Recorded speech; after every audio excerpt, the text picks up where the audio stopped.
रियासती पुलिस ऐं बासरनि जे मुबैना ज़ुल्म जबर ऐं ॾाढाइनि ख़िलाफ़ ॻोठ रज़ा मोहम्मद बिरोही भरिसां ॻोठ दाद मोहम्मद बिरोही जे ॻोठाणनि अब्दुल नबी बिरोही, मोहम्मद कासिम बिरोही, मोहम्मद अली बिरोही, हाजी ग़ुलाम मोहम्मद बिरोही ऐं ॿियनि जी अॻवानी में मासूम ॿारनि सां गॾु निठण उस में सख़्तु एहतिजाजी मुज़ाहिरो कंदे हिन मौक़े ते हुननि दाहिंदे ॿुधायो त 5 ॾियारा अॻु आच जी राति 10 खां मथे पुलिस मोबाइल ऐं रियासती पुलिस जी वॾी नफ़री राति जे ॻोठ मथां काह कंदे चादर चौदीवार जो गदुस मामल कंदे घर अंदरि दाख़िल थी औरतुनि ऐं मासूम ॿारनि मथां सख़्तु तशदुद कंदे संदन वटि लाड़कड़े मां महिमान थी आयल 70 साला पीरसन अली हसन बिरोही जेको 500 खां मथे ॻोठनि जो चङो मुड़ुस ऐं नेक मर्द आहे।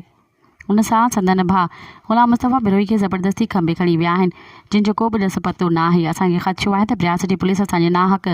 खंबे गुम कयल माण्हू खे किथे कूड़ो मुक़ाबिलो ॼणाए मारे न छॾे। हुननि वधीक ॿुधायो त रियासती पुलिस ॻोठ जे बासरनि ख़मीस बिरोही ऐं उनजे पुटनि अब्दुल्ला, रफ़ीक बिरोही, मोहम्मद नवाज़, सिराजुद्दीन, ज़मीर बिरोही, शिकारपुर वासी फज़ल बिरोही जो वंगारो बणिजी असां ख़िलाफ़ कूड़ा केस दाख़िल करे असां सां नाहक ज़ुल्म जबर ऐं डांट करे रही आहे। हुननि वधीक ॿुधायो त बासर धुरियुनि जे वंगार ते पुलिस असां ख़िलाफ़ कहिड़ी कार्रवाई करे पीरसन समेत 2 ॼणनि खे खंबे गुम कयो आहे। हुननि chief justice of Sindh high court, वज़ीर आला सिंध, IG सिंध, DIG शहीद बेनज़ीराबाद, सेशन जज नौशर फिरोज़, SSP नौशर फिरोज़ समेत आला इख़्तियारनि खां पुरज़ोर मुतालबो कंदे घुर कई त